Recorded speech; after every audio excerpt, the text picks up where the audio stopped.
Alors, le premier habitus sur lequel je souhaite vous interpeller, c'est celui qui est en haut à gauche de l'arbre, c'est la co-responsabilité, la coopération et l'émulation. Alors, parmi ces trois termes, celui qui est le plus important sans doute et en même temps le plus innovant des trois, c'est le premier, c'est la notion de co-responsabilité.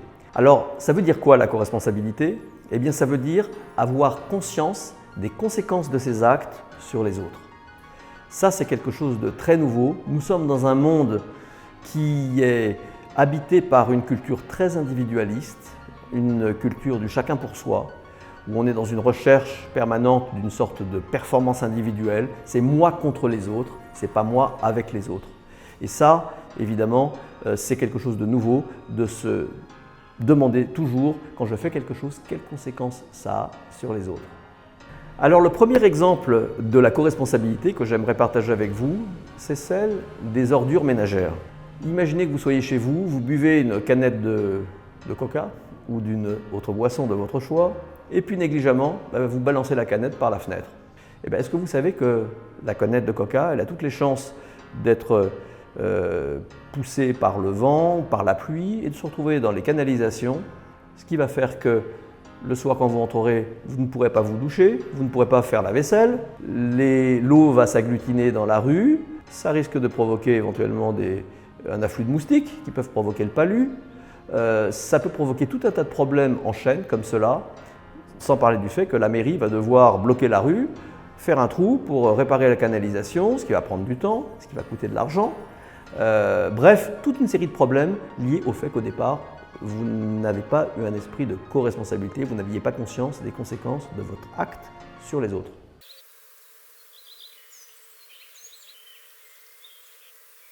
Alors, ce que je viens de vous dire, qu'est-ce que ça vous inspire? Est-ce que ça vous fait penser à des situations que vous avez vous-même vécues, que ce soit dans votre vie personnelle, familiale, dans votre vie professionnelle, associative, sportive, bref, à quoi ça vous fait penser? Est-ce qu'il y a des exemples qui seraient illustratifs de cette problématique qu'on vient d'évoquer?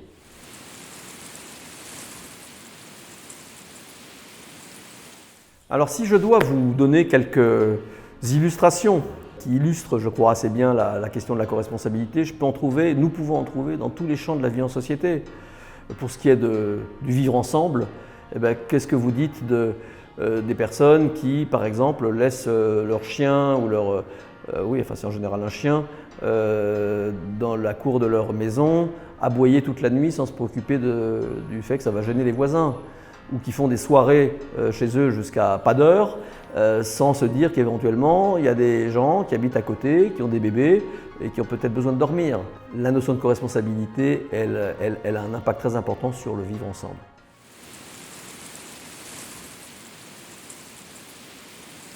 Il y a un bon exemple de notion de co-responsabilité. Pour tout vous dire, c'est même celui-là qui il y a 10 ans, fait prendre conscience du fait que la co-responsabilité est une notion clé de la confiance. L'exemple, il vient du monde de l'assurance. Vous savez tous que quand on a une voiture, en principe, on est assuré. Et c'est à peu près vrai, je pense, dans tous les pays du monde.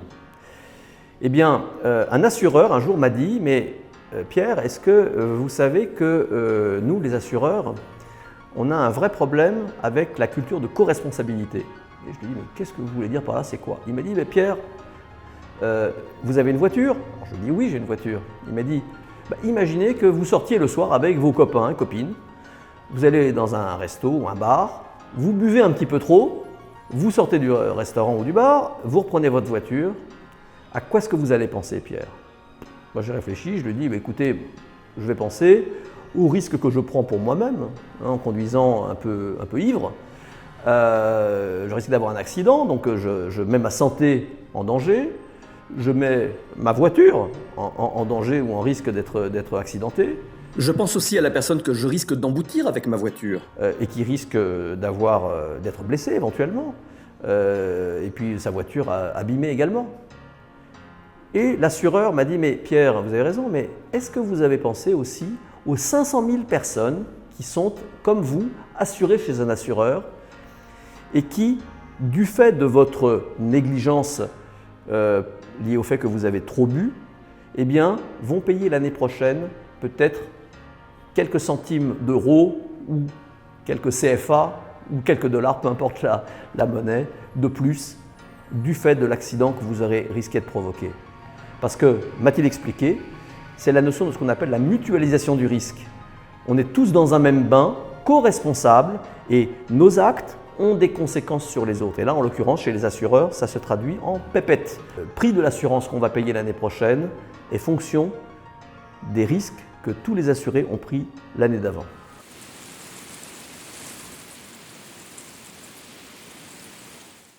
Un autre exemple de co-responsabilité qui, je crois, devrait parler à beaucoup d'entre vous. Le retard dans les réunions. Imaginez, vous êtes en réunion avec votre boss, vous êtes une dizaine de personnes dans la salle, et vous attendez quelqu'un qui doit venir et dont la présence est essentielle pour que la réunion puisse démarrer. Et la personne arrive avec une demi-heure de retard, 3/4 d'heure de retard, 1 heure de retard. Ça vous parle, ça? Eh bien, cette personne qui arrive en retard, eh bien, est-ce qu'elle est co-responsable? Est-ce qu'elle a conscience du fait que son retard va poser problème aux 10 personnes qui sont là? Ça va les mettre elles-mêmes tout en retard, ça va modifier leur agenda pour le reste de la journée. Eh bien, je ne sais pas si ça vous arrive de faire comme cela, de pratiquer de cette manière, d'arriver en retard sans vous poser la question. Mais sachez qu'en tous les cas, c'est typique d'un réflexe de non-co-responsabilité que de ne pas se préoccuper du retard et de ses conséquences sur les autres.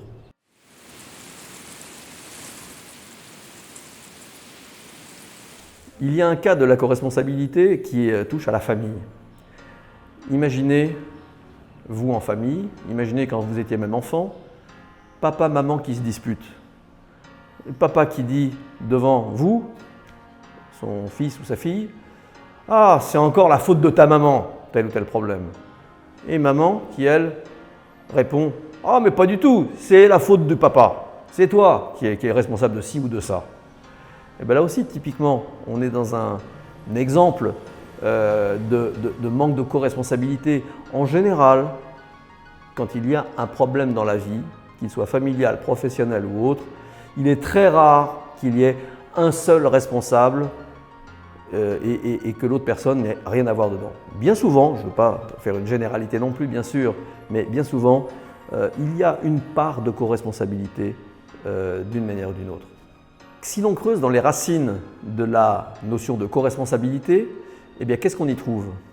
Eh bien, on va trouver dans les racines deux tendances lourdes de la société qui peuvent freiner ou empêcher cette notion de co-responsabilité.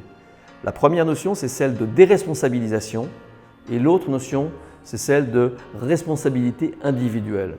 On va d'abord un petit peu creuser ensemble la première notion qui est celle de déresponsabilisation. C'est pas de ma faute, j'y suis pour rien, c'est les autres, c'est l'État, c'est mon chef, c'est ma femme, c'est mon mari, bref, c'est toujours quelqu'un d'autre qui est la cause d'un problème. Ça peut relever d'une forme de négligence, après tout je m'en fous, ça ne me concerne pas, c'est pas mon problème. La deuxième raison profonde qui peut générer ce type de comportement où finalement on accuse les autres quelque part, c'est qu'on a peur de se voir culpabilisé et responsabilisé pour quelque chose dont on ne veut pas assumer les conséquences en fait. Cette notion de déresponsabilisation dont je viens de parler, eh bien, on va la retrouver à l'un des deux extrêmes d'un axe que vous voyez ici.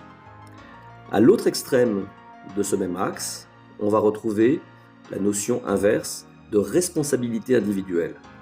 Et cette notion de responsabilité individuelle, elle va se traduire, ou plutôt illustrer, des réflexes qui peuvent générer du stress, dans le sens où les gens vont se dire « Ouh là là là là, on m'accuse, on me met sur la tête finalement toute la responsabilité d'un problème dans lequel j'estime n'avoir qu'une part mineure en réalité. Et c'est moi qu'on veut accuser, culpabiliser, etc. » Et selon la thématique traitée, selon la problématique que l'on a à analyser, eh bien, la part de co-responsabilité que vous avez dans une situation va varier. Et le curseur ne sera jamais exactement au même niveau selon les sujets, selon les cas, selon les moments.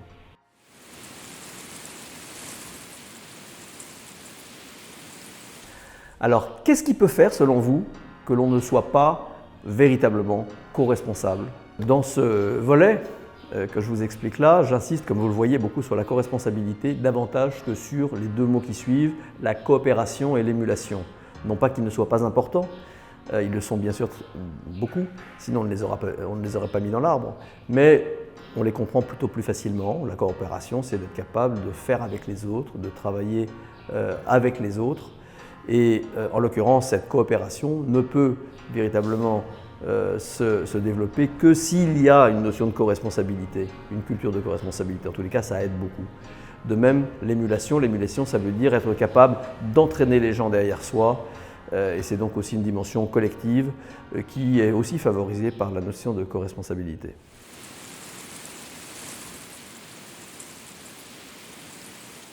Sur cet habitus, vous voyez, vous, de quelle couleur? Plutôt vert, jaune, orange ou même rouge? Alors, ces quatre couleurs, qu'est-ce qu'elles veulent dire? Eh bien, la couleur verte, ça veut dire que vous vous sentez plutôt fort sur cet habitus-là. C'est plutôt un point de force pour vous. Vous êtes à l'aise. C'est quelque chose que vous maîtrisez bien. Jaune, ça veut dire que c'est pas mal. Orange, c'est que vous sentez que c'est quand même un point sur lequel vous n'êtes pas au top. Et rouge, c'est que vous savez vraiment que sur cet habitus-là, c'est un point de faiblesse, ou en tous les cas un point sur lequel vous avez des progrès à faire clairement.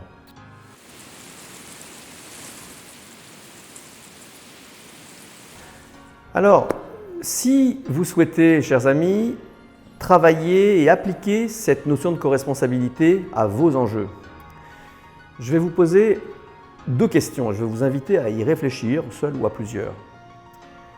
La première question, c'est sur ce sujet qui vous occupe. Ça peut être un projet un peu difficile, une situation qui se pose à vous, dans laquelle vous sentiez bien qu'il y a un problème de confiance ou de défiance. Eh bien, sous l'angle de la co-responsabilité, posez-vous d'ailleurs d'abord une première question qui est de près ou de loin impliqué dans la résolution du problème, dans le traitement du projet, dans sa mise en œuvre? Qui est concerné en dehors de vous-même par cette situation? Qui va en être plus ou moins co-responsable de près ou de loin? Une fois que vous avez identifié les différentes personnes ou typologies d'acteurs concernés par le sujet, posez-vous la question sur 100% de co-responsabilité, vous-même, à titre personnel ou votre petit groupe, votre équipe, vous représentez quelle part de co-responsabilité en pourcentage, si vous deviez comme ça l'évaluer un peu intuitivement. Et ensuite, posez-vous la même question sur les autres acteurs que vous avez identifiés dans un premier temps. Quelle est leur part de co-responsabilité, selon vous, sur ce sujet, sur ce projet, sur cet enjeu auquel vous cherchez à trouver des réponses?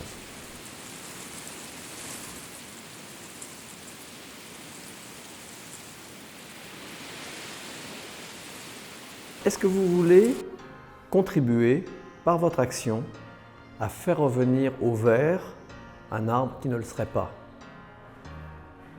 Votre arbre personnel, mais l'arbre de votre groupe, de votre équipe, de votre entreprise, de votre institution, de votre association, voire au-delà.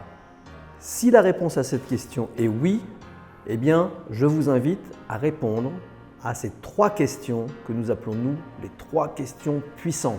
La première des trois questions, c'est, dans le mois qui vient, qu'est-ce que vous vous engagez à commencer à faire que vous ne faisiez pas jusque-là? La deuxième question, c'est, toujours dans ce mois qui vient, qu'est-ce que vous proposez d'arrêter de faire que vous faisiez jusque-là? Et la troisième question, c'est, dans ce mois qui vient, qu'est-ce que vous souhaitez continuer de faire que vous faites déjà parce que vous pensez que c'est bien?